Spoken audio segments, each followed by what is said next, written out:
So it looks like everyone else is good to go. So I think I'll go ahead and get started. So thank you all for being here. We're super excited to have Danielle DeRosa and Judy Brown with us today to talk about operationalizing career readiness in the classroom. This has been a popular topic over the years, and we're really happy to share some insights from two faculty members who've been doing this work for a long time and have worked very closely with us over the years. So thank you, Danielle and Judy. Before I get started, I'm going to be asking some questions, but as I'm going through the questions, if you have questions, please put them in the chat. Jess and some others from my staff will be monitoring those questions, and we certainly can take those throughout as well. And then we will have some time at the end to ask additional questions where you can unmute and ask Judy and Danielle directly. So I'll just ask you, both of you, and Danielle, if you can start, just introduce yourself and a little bit about your background. Sure. Hey, everyone. I'm really grateful to be here today. Thanks to Nancy and the career development team for inviting me. My name is Danielle DeRosa, and I use she, her pronouns. I am a clinical instructor in sport management, which is located in the NEAG School of Education, and I've been in that role for a few years now. And prior to that, I have worked in global affairs at the university and also have been involved in some service learning initiatives. So I'll speak about it a little bit later in my remarks, but have really had the incredible opportunity throughout my career to be involved in these really hands-on learning opportunities for students and thinking about ways in which we can leverage those hands-on opportunities to really think about student learning and helping students to reflect on their learning. Great. Judy. Good afternoon, everybody. I apologize for the delay. If it's not technology, what else is going to go wrong? So I'm Judy Brown. I am a faculty member with an appointment in the School of Nursing, but my primary role is with the Institute for Systems Genomics. I'm the director of the Healthcare Genetics Professional Science Master's Degree Program. I am an associate professor in residence, and I have been here at the university starting as a graduate teaching assistant since 1996. And here I am. I'm excited to talk to you today about Career Champion. So thanks. Great. Thank you both. And my name is Nancy Billness, for those of you who haven't met me, and I'm the director of the Center for Career Development and oversee the Career Everywhere and Career Champion programs. So Judy, I'm going to start with you. If you can share when and why you started to integrate career into your courses, that would be awesome. And it was probably the hardest question that you asked, especially since I've been here for so long, to look back and actually pinpoint where does one start incorporating careers into their teaching. And for me, I think it had to have been from the very beginning, stemming from, I think, nerves as a new faculty member, and then recognizing that students actually enjoyed my stories that stemmed from nervousness. So I had come out of being a professional in a clinical lab. I had been working there for many years and I loved what I did. So as I was teaching, I started to share the stories and make up scenarios to make my teaching a little bit more flair, and to incorporate those scenarios not into only my presentations, but case studies for homework, practical exams. And it was just me starting as nerves and then just tapping into creativity that I liked. Soon thereafter, a couple years when I started as faculty, I won a teaching award from the dean and a clinical integration award from my students. So I knew I found something that worked, and I just ran with it ever since. So.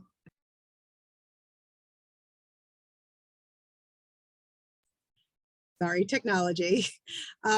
Thanks for sharing that. I really like, the integration first based on nerves, and then it just became a natural part of your classes. So thank you. Danielle? Sure. So I alluded to this a little bit in my intro, but I've had the privileged to work with an organization on campus for the past, I think, 13 years called Husky Sport. And in Husky Sport, we use service learning as a tool to connect students at UConn to a community in Hartford.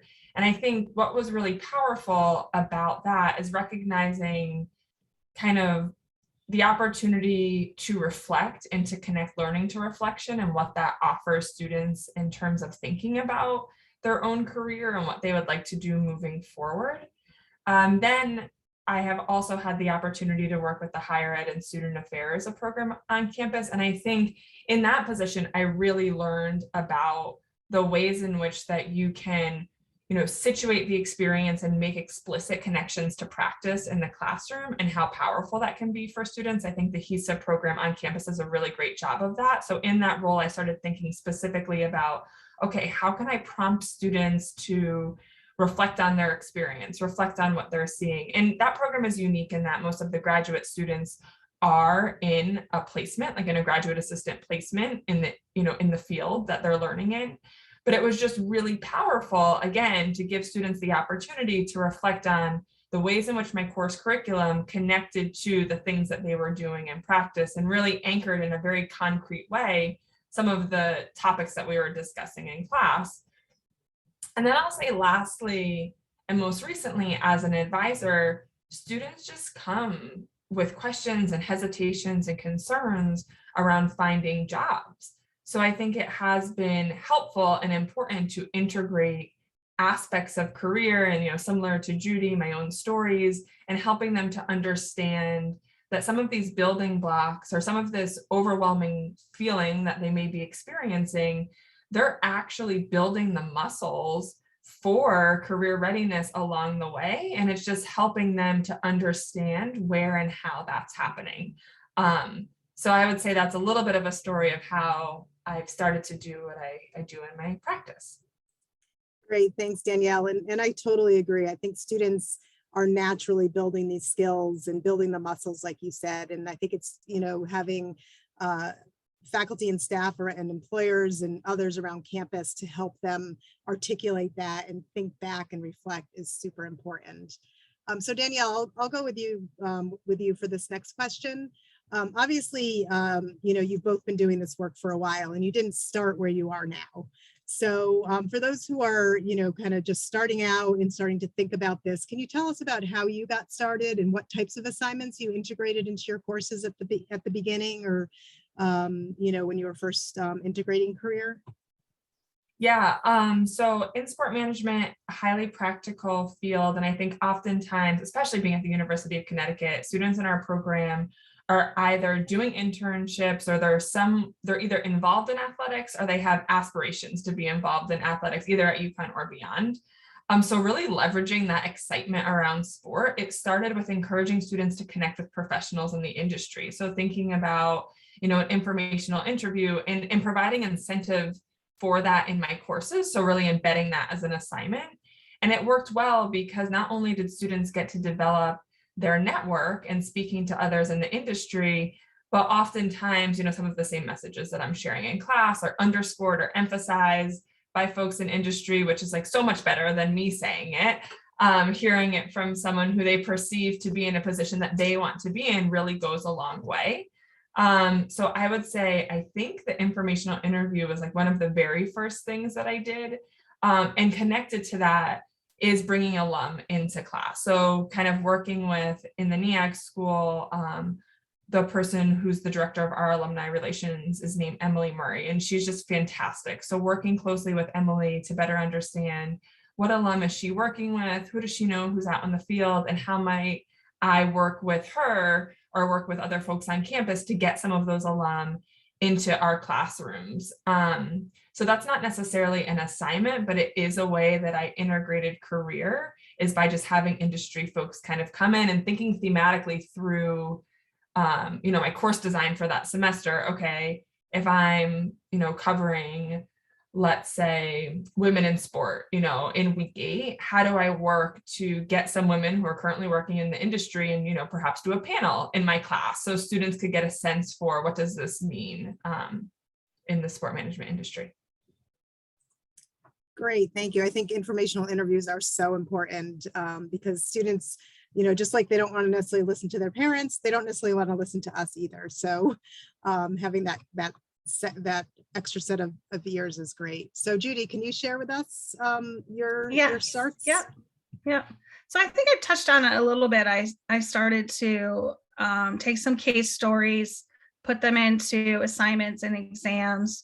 But what started to happen as well was there was an initiative called 3000 by 2000, which dates me, which was an initiative to have young persons come in to increase diversity in the disciplines of STEM, and faculty could volunteer to teach and hands-on with young persons to get them in the labs and get some active training.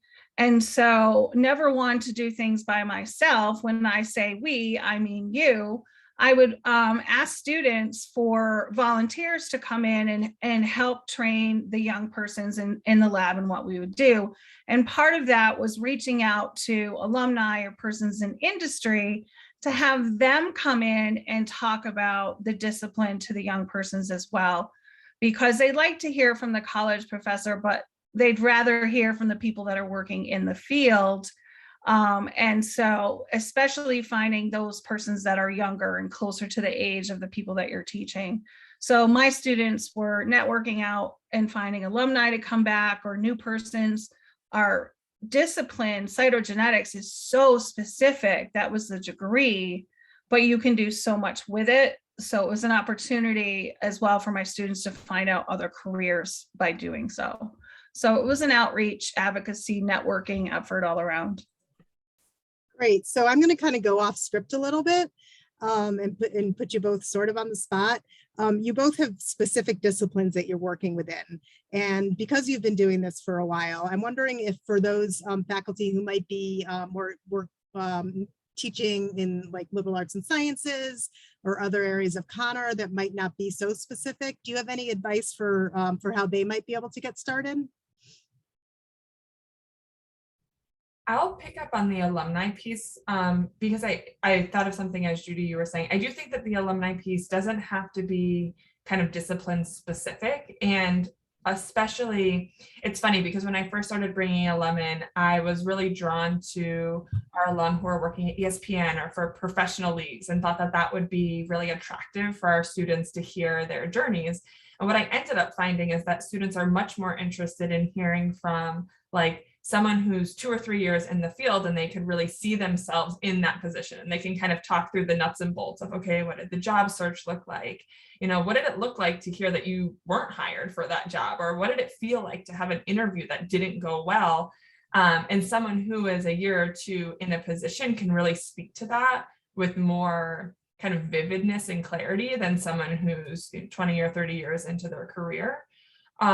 So I do think that this alumni piece could translate well to disciplines that might not be as specific, because oftentimes I have found that students are really interested in the career journey of folks, because I think that when you're in the classroom, the next step feels so overwhelming, and trying to think about how am I going to actually do that, but then to normalize what that process looks like from hearing from others, I think can be really helpful to students. And I think that's a really good point too. And I see Inda from English in my view. And so it could be like an English alum. It does not necessarily industry specific, but choosing some English alumni to come back and talk about the successes and the challenges that they experience. That's great. Yeah. Judy. Oh, sorry, just quickly, I would say building off of that, I always tell our students too that I think sometimes students think that they graduate from college and then their career path is just this linear trajectory. So oftentimes, having folks come in and just speak to, like someone who graduated with a degree in English, like what did the next few steps look like for you? What were the different paths that you took to get to where you are? And that could really help cement for students that they don't have to have the plan all figured out upon graduation. They kind of have to be open to the opportunities that are in front of them after they graduate. And hopefully that will lead them to a path in which they find a career that they're successful and happy. That's great. Judy, do you have any other suggestions? I do. And my minor in college was creative writing. And so I like to emphasize diversity in your training gives you more opportunities in your career. And so one of the favorites for my students is when speakers come in who don't have the degree that we are training and have gone into a new career, or have done one of these kind of loop-de-loops all around, never knew where they were going to end up, but the career that they're in at the end, they love. Students are oftentimes afraid of changing careers or changing jobs. So no matter what discipline you're in, to find that. And then lastly, hiring managers. Companies oftentimes have hiring managers or people that do recruitment for companies. And so talking about even just your skill sets about putting together resumes and cover letters or interview skills, not necessarily coming from the career center, but coming from the company or from the English department that's looking to hire the next associate professor. What does that interview process look like? So my 2 cents. Yeah, those are great suggestions. We of course do go into classes and talk about those, the cover letter and resume, but just as we talked about earlier, a lot of times when it comes from somebody from industry, students are going to perk their ears up a little bit more. So we appreciate that as well. Judy, can you talk a little bit about, we're going to go back to your kind of talk when you talked about what you did in the earlier days. How did your assignments evolve to where they are now? Judy. Yes. If you want to go ahead and start. Okay. I'm having a little bit of freezing on my end. So can everybody somebody give me a thumbs up that you can still see me? We can see and hear you. Okay, thanks. So I was evolving, my career was evolving. I had decided at this point to move from having a master's degree to earning a PhD part-time. So yes, I was not busy. And so I had students that would come in the office saying, can you help me with my resume? Can you help me with my cover letter? I also started to try and find a little bit more time for me while still delivering quality education. So I brought in some speakers from my research to cover topics from a different perspective. And so that was the way that I brought in some more careers. But then I sat back and I said, why am I talking to 15 students for 15 hours a week about career development? I need to maximize my time. And I said, I'm gonna put together a professional development series. It was probably still the best idea I've had in my career to date. So I designed a 14-week series, 1 hour a week. Said to the students, it's mandatory, no credits, you're just going to be there. And I would invite speakers in to talk about professionalism, leadership, how to be a good tech in the lab, what it was like to negotiate salaries, all of the things that we talk about now as professional development was the start of something huge. And it was before Career Everywhere. And it was wonderful because the alumni really got involved. There was somebody there for 14 weeks. It also started my students on the path of designing an individual development portfolio, because at the end of 14 weeks, they could take that individual development portfolio, had a draft resume, a draft statement, and they submitted it to the program, and it made them eligible for a clinical internship fellowship award. So it was force making them design this and having it ready for that. So that was my best idea to date. Forced. It sounds like it was well received by your students as well. So that's great. And they had some specific outcome. I like the individual portfolio because it's something tangible for them to leave with. Danielle. I would say that really the ways in which what has driven the evolution would be what I get from the students. I think as I create an assignment, I usually have an outcome, and it's, grounded in something that I'm hoping that the student learns or hoping that the student walks away from. And there have been times where, as students submit the assignment, so for example, the informational interview, the first time that I did the assignment, what I was getting in from students was almost like a transcript of their conversation. And that's helpful, right? Like I know that they engaged in a conversation, but recognizing, well, what I really wanted them to take away from this was a connection with the person and kind of some next steps. So recognizing that while this was good and it was a place to start, it didn't totally capture what I was trying to do as a result of that assignment. So then recognizing, okay, I need to tinker it a little bit, like what else do I need to add to the assignment to help students perhaps take the information that they're getting from an alum or from someone in the industry and begin to apply it or have some wonderings about, their own professional trajectory. So I really think what has driven the evolution is just as the students submit the assignments each semester and as I'm going through them, kind of thinking about, okay, what learning are they taking away from this and how might I continue to shift the assignment to help them maximize their learning and how that fits in. And then the other thing I would say, and I'll talk about this later, is I still kind of tweak the assignments from semester to semester. But I found it incredibly helpful to just start somewhere, like to not allow perfection get in the way of good progress. So yes, the assignments have shifted from semester to semester, and I would like to think that they've gotten better. And at the same time, I think that the very first time that I included this, students still did walk away, right? So even though that they handed in that transcript, they still had a great conversation with someone in the field, and they maybe wouldn't have had that conversation without the assignment. And especially with the informational interview assignment, I find that for our students, sometimes they can be really shy about reaching out to someone. So this assignment is almost like a nice excuse. It's like, they don't want to have the conversation. They get to blame me, my class, the assignment for reaching out to this stranger that they don't know. And it makes it a little bit more approachable. Great. Thank you so much, Danielle. And as you were talking about informational interviews, I thought about our career modules.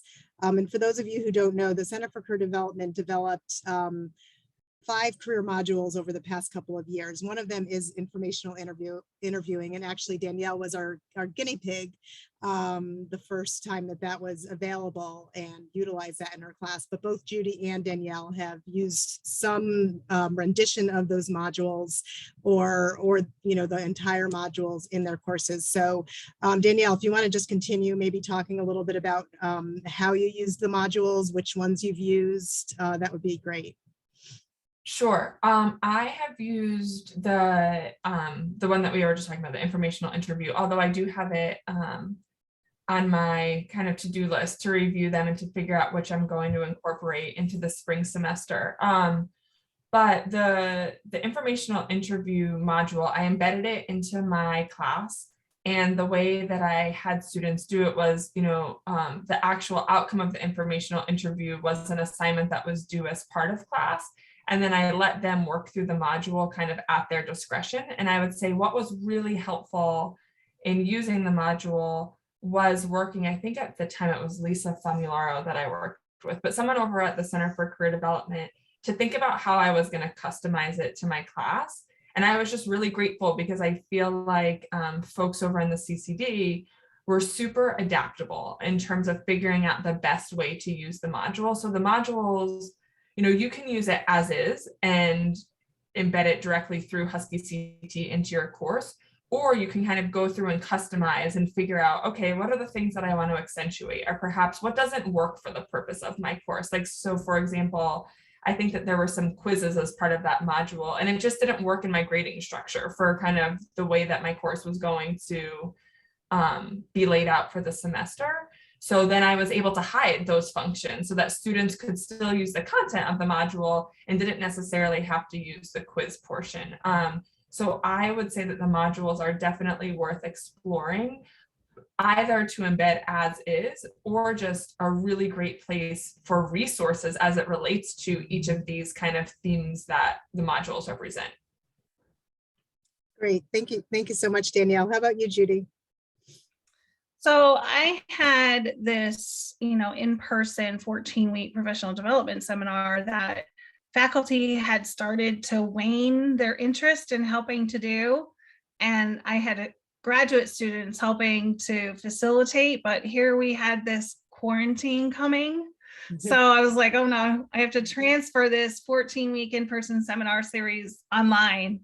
And honestly, it was just so fortuitous. You guys contacted me and said, oh, but we have these online modules. I was like, give me. So I took them all and I put them in Husky CT, and I just went through each and every one of them. And I did exactly what Danielle did.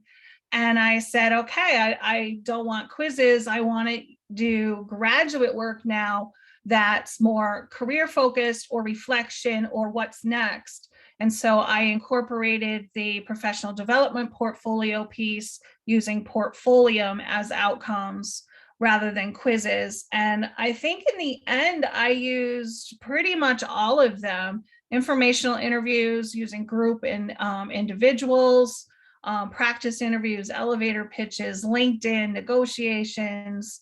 I think I used them all. I can't even remember what they all are. Nancy, you saw my syllabus, but I retitled them because I'm a dork that way. And then I also added on a virtual alumni piece professional development series that way. So I have what I had, only better. So thank you to everybody there. Oh, and Kay Gruder, who helped me specifically address the graduate student population. And there were different assessments that I could use that took it to that next level for me. So. Thank you, Judy, and thanks for mentioning Kay. For those of you who might be teaching graduate and undergraduate or just graduate students, we do have Kay Gruder, who is our liaison with the graduate school and graduate faculty. So if you want some assistance with starting to integrate career from the graduate level perspective, she can definitely be a great resource. Jess, I don't know if you can put the Career Champion resource page in the chat. You can look at that page and see the different modules that we offer, which, like Judy said, LinkedIn, resume writing, informational interviewing, and I'm even forgetting the last one.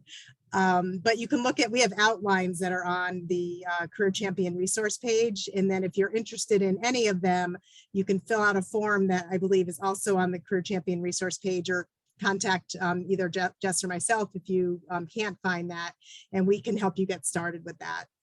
So, we're really looking to build more modules, especially as we see that faculty are using them. And so, if you've used them, feedback is definitely appreciated. So thank you both for that. So can you, this is the last question that I've kind of scripted. So then we can hopefully get some questions from the participants as well. But can you provide advice for faculty who are getting started and don't have a lot of time? They're not teaching a professional development course or an internship course, to devote a career in the classroom. So if you could share maybe some tips or some thoughts you have for those who are teaching, and have more limited time. Judy, do you want to go ahead and get started? Absolutely. I would say be yourself, start small, definitely start small. Ask the students what they want.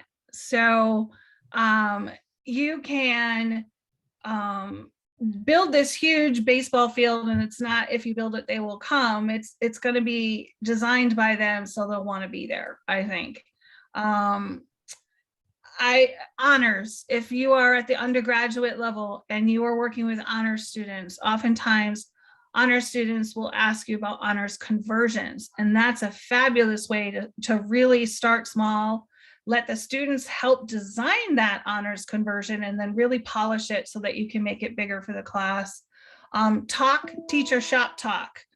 For me, working with Danielle this semester has been fabulous, and trading ideas and coming up with new ones and how to tweak old ones, I think is the best way to do it. We oftentimes will have research seminars for our faculty, but how often do we have teaching seminars? So I think that's helpful. And then by all means, if you can listen to me talk, feel free to reach out, ask one of us. So. Great. Thanks so much, Judy. How about you, Danielle? Sure. Yeah, in addition to really the great tips that Judy shared, I would say just spending a little bit of time familiarizing yourself with the resources that are available. So the CCD has a ton of stuff like the modules as an example, but even the website has so many opportunities, I think, for engagement. I was just at a workshop the other day where they were talking about kind of like an insight software that helps students to better understand what's happening in their industry. So I think there are all these little things that we can add on that could really go a long way, but it's just familiarizing yourself with them. And in addition to the CCD, I would also say the NACE website has been helpful to me. So NACE has these career competencies such as communication, critical thinking, equity and inclusion, teamwork. And I think, you know, as we all think about our courses, there are likely things that we're already doing that closely align to any of those things. So, you know, regardless of the discipline, if you have a group project, for example, in your course, is like helping to draw out the learning for students and helping them to understand that, yes, you're working in a group for the purpose of this project. And also, you know, upon graduation or in a professional setting, this is something that you'll have to do really often. So how do you work with a group to manage resources or to manage competing or conflicting ideas, and kind of helping them to process the learning along the way? But for me, I really do think with starting by familiarizing yourself both with the Center for Career Development and the resources that they have available, but also NACE has been helpful just in thinking about like, what is the language that even folks are using as they talk about these things, and how do I incorporate some of that into my classroom? I think following up on that too, Danielle, looking at your course syllabi now and pulling out from your learning and what you're doing, not your content specific objectives, but your professional development objectives and what you're doing now. So work as a team to develop a project on the role of Daniel Faulkner in whomever, but what are they using professional development wise? And so teamwork and writing and so forth, using those skills, set them aside or interweave them, but those are skills that should be on a student's resume at some point. Yeah, thanks for bringing that up, Judy. Jess just included the NACE career readiness competencies in the chat. And Judy had mentioned a couple: teamwork, critical thinking.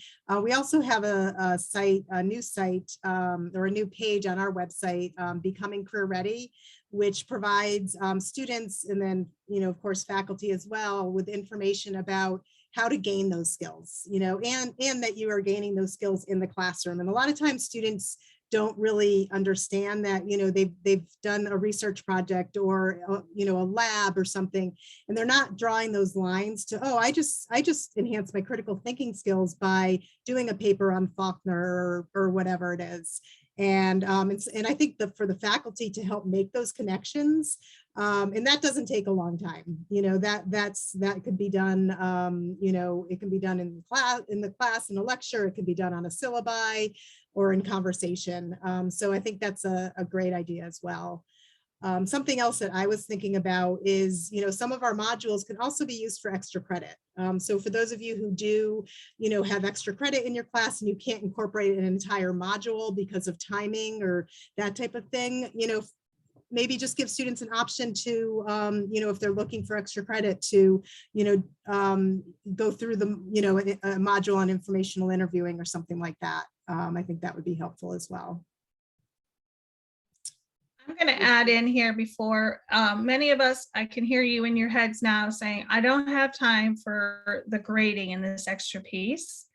And I agree.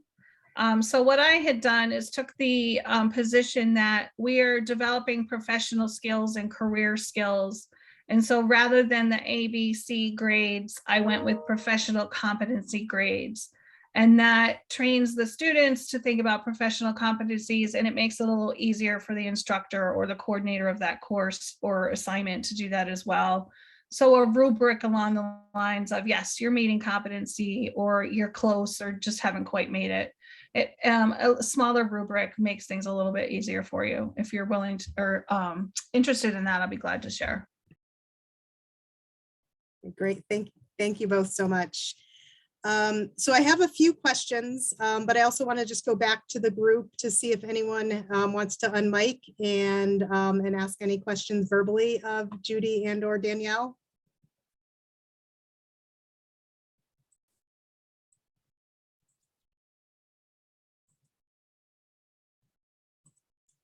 Okay. So can you talk about your I students? think we have a question. Sorry. Okay, great. I jumped in at the last minute. I just wanted to follow up on what Judy just said about the rubric with the competencies.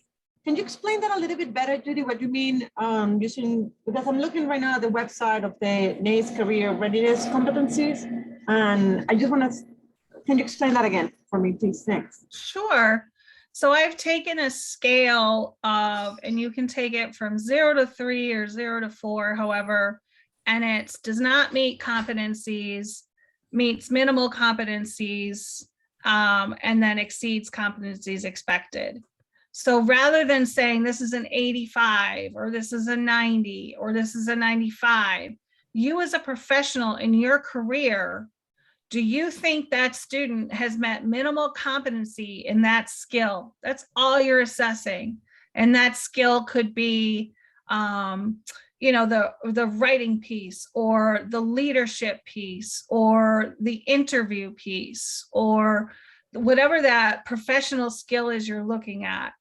And it's more of a subjective, obviously, but it's what you would do if you took the position of being in the industry that you're in and you're evaluating an employee. Does that help, Daniela? Yeah, so kind of coming like, if I was to hire you and this is the work that you're presenting, will I hire you because you are at the level that needs to be? That is actually genius. Thank you. Thank you. Woohoo! That is actually very applicable to our field. Made Judy's day. Thank you, Judy.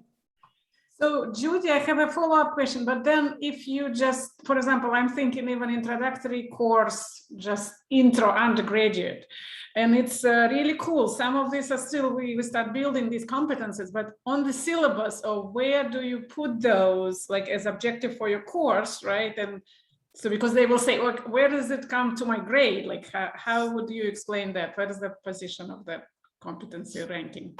Right. So I've done this different ways in a graded course, depending on the number of assignments there are. So if there are 10 assignments and the maximum you can get for competency is a 2, then an A is, 10 times 2 is 20. And so I kind of do a scale that way. That's for courses that have the grades. My professional development course at the grad level is an SU grade, and the standard I set is every single assignment must have meet competency or better, and you have one opportunity to repeat those that do not. So.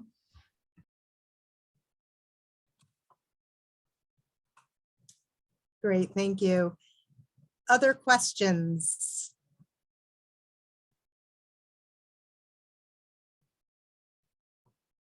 Okay, I have one that came in. Can you talk about your students' reactions to the career integration, your course and or assignments, Danielle? Sorry, will you repeat that one more time? Sure. Can you talk about how your students' reactions to the career integration into your courses, and has that helped you to build your course assignments? Sure. Yeah, I think that the students are really receptive to it and are excited by it because, again, at least when I'm teaching at the undergraduate level, I think it's worrisome. I actually just had a student in my office yesterday who's a junior, just finishing, the fall semester, and is like so stressed out about finding a job 18 months from now. So as we're talking through it, and like really, really worried. And we took a lot of time to talk about it, but I think the more that we can incorporate things along the way that both teach students important skills, but also help them to gain clarity around what they want to do can be really helpful, as well as helps to normalize the process. Because I think a lot of the times, you know, for example, the student is feeling really worried, but having advised students often and having stayed connected with our alum, you know, while I'm empathetic to how she's feeling in that moment, it's super normal compared to her peers and you know, where people are at. So I think that it really helps to normalize that the more that I can bring in others to talk to it. And then it's also empowering, right? So to feel like, yeah, there is this thing that I'm going to have to do in 18 months, which is apply to a job if I'm going that route. However, along the way, I have worked on critical thinking skills. I have become a better writer. I have become a better communicator. You know, I have worked on a resume. I have engaged in interviews to start my network. I think it helps to put the ball in the students' court a bit more and give them the opportunity to feel more empowered and kind of like a driver in the process versus just along for a ride where they don't know the destination. Judy? I think there's that and so much more, right, Danielle? You could just talk about that forever. I think one of the positives that's come out of it is a stronger connection to your students, because what happens is they're going to come back to you and say, oh my gosh, I really enjoyed meeting so-and-so. And so that'll lead to a deeper conversation about their career interests or their interest in that particular course. Or if you incorporate into your assessment piece course discussion or reflection as a class group, then they have a sense of empowerment among each other. And to recognize that not only are they alone in their concerns about career development or what am I going to do, or is it okay to change jobs, that they've met this one person that done that, but now they're in a class of 12, 20, 200 that have the same concerns. So I think having that discussions are invaluable that way. The students that I work with, they enjoy it because they're ready as soon as job announcements come out. So even though it seems like 2 years is such a short time, and by then they'll be looking for a job, the jobs are ready before they're done. And so you want them to be ready with their resumes and how to interview and all that. So I think force preparing them, they're thankful that they had it now versus waiting till, you know, you finish your degree and then you write your resume. So. Great. Thank you. A question came into the chat. Do you have any favorite examples of competency-based resumes or CVs?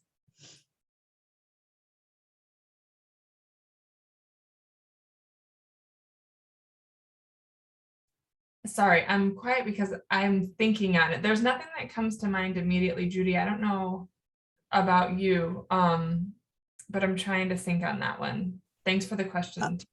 Yeah, I'll speak to that a little bit. The way we work with students who are creating resumes and CVs in the center is really around competencies.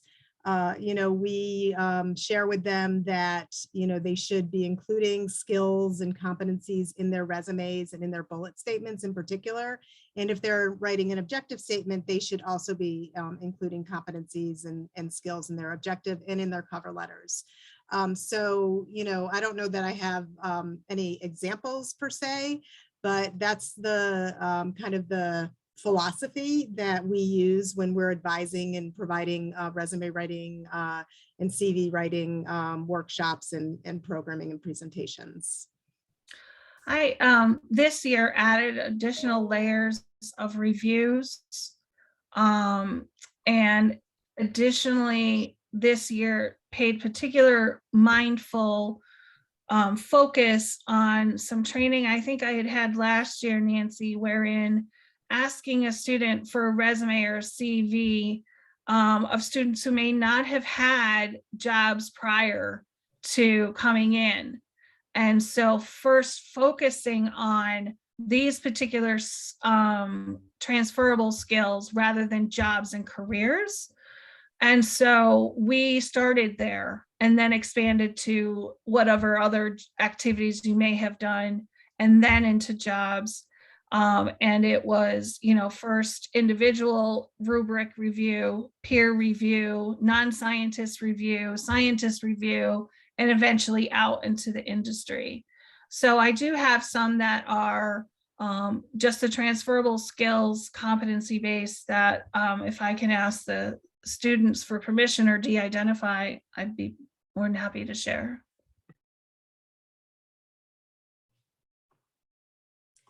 Great. Thank you both. And if we, as we get examples in, we'll share them with this group as well. So there was a question about clarification between the interviewing module and the informational interviewing module.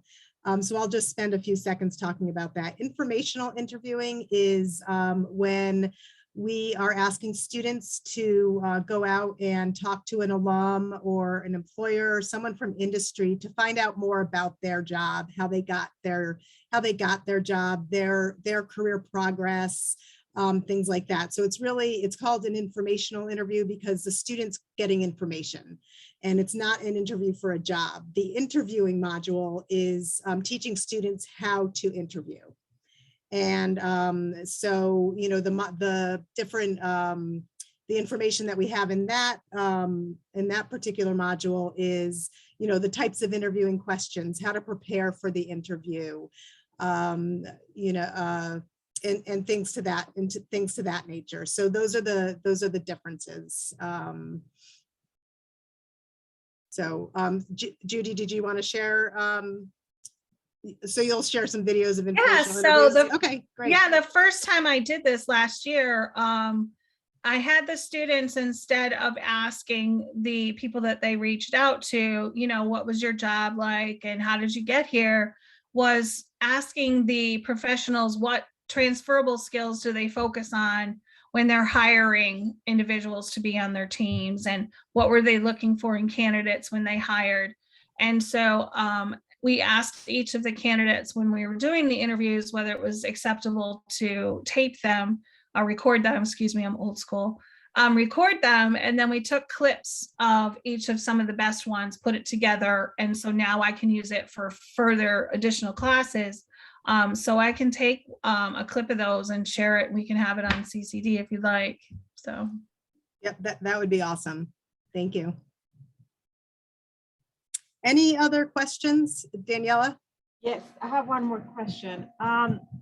It has to do with, I teach, for instance, first year students, then juniors and seniors for one small class, and then graduate students for another class. And they're all at completely different levels, clearly. So is there anything in your experience of what's more career readiness appropriate for a first year, like a year 1, year 2, year 3, year 4 grads, that is very specific of what is appropriate for a senior that is definitely a freshman might not be, a first year might not be ready for that? Sure, I'll actually take that one first and then let Danielle and Judy. From the perspective of the Center for Career Development, there's a lot of schools and colleges out that have a 4-year career plan. So recommendations for first-year students, second-year students, third and seniors, juniors and seniors. We intentionally didn't go in that direction and are more around the lines of a personalized career plan, because some first-year students might come in, already have done internships, have a very good, solid idea of what they want to do for a career. And so they might be ready to do more internships, just like a sophomore or junior would be. So we talk to students about where they're at personally, as opposed to the 4-year career plan. Seniors is a little bit different because, you're a freshman, you're not going to apply for a job or graduate school. But, the freshmen, sophomore, juniors, and juniors, could all be sort of in the same bucket. But with that being said, there certainly are times when we might target, sophomores or juniors or first-year students for specific assignments or activities. So it's kind of a mesh a little bit, but we don't have a 4-year career plan that we go by. But Danielle, do you have any response to that, teaching more underclass? Yeah, I think to your point, definitely seniors are in a unique spot because many of them are thinking about applying for jobs or graduate school. So really trying to tailor assignments or things that you're speaking to them about, to that nature. I would say I haven't taught first year students in a while, but when I did, just really recognizing that they're in a time of a lot of transition. So how do things that I do help them, one, like get to know them, but two, help them to make relevant connections? Because I think that that can be really jarring as you're experiencing all of this transition. So kind of how do you help to like ground them? How do you help them recognize relevant connections, whether that's through you or whether that's through, industry, but also recognizing that for many of them, it's a big time of exploration. So maybe rather than trying to siphon them in as you would, maybe in a senior year, helping them to really gather more direction, a freshman might be more interested in exploring. When I went to university, I thought that I wanted to be a teacher. And it's funny that I ended up being a teacher, totally not in this way that I expect.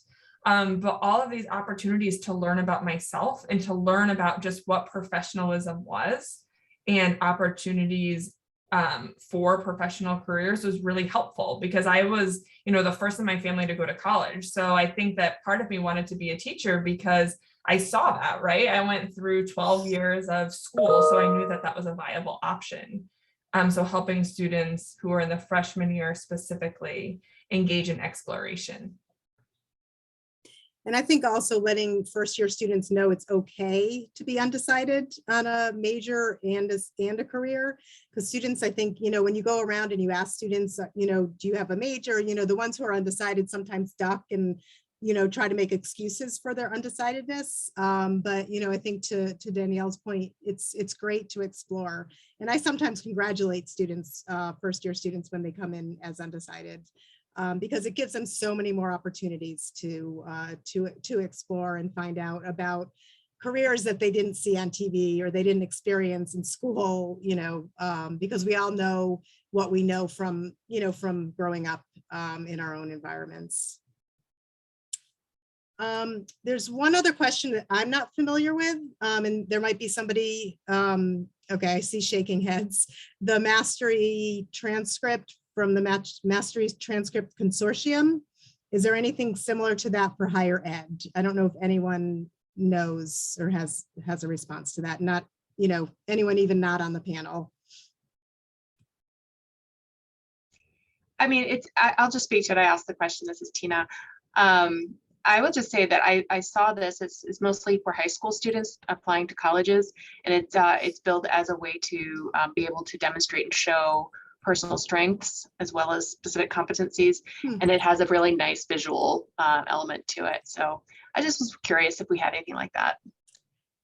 I haven't seen anything like that, but I would definitely be interested in looking more into that because we are trying to develop some more resources for students around the NACE career readiness competencies and kind of determining where they are, from where they are with that competency. And we have something called Focus 2, which there is a career readiness assessment that's part of that might do a little bit of what you're talking about, Tina.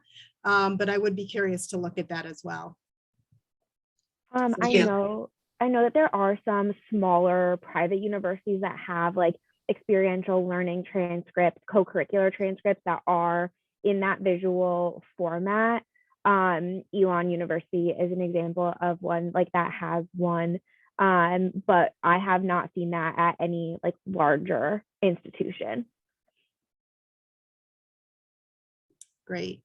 Can I just say quickly too to Daniela's question, is, and to your point, Nancy, about that freshmen may have more experience than some of the juniors, is don't be afraid to put everybody together into, so I have graduate students and undergraduate students, and I think that oftentimes the best learning is when they are together. And you're setting up a mentorship program, but sometimes the grads learn from the undergrads more so than the other way around. Yep. sometimes my freshman emails are stronger and more professional than my grad student emails. So anytime you can throw them all together, you've got a better pot. Great point. Thanks, Judy.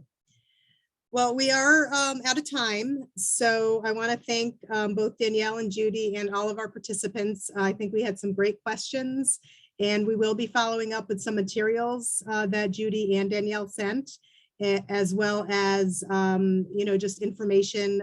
We will be sharing the recording, which will be on our Career Champion resource page, so you can view it again, or you can share it with colleagues. But we look forward to having more of these sessions in the future and spending more time with you. So thank you very much.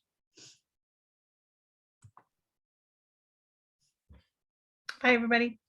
Thank you so much. That was very good.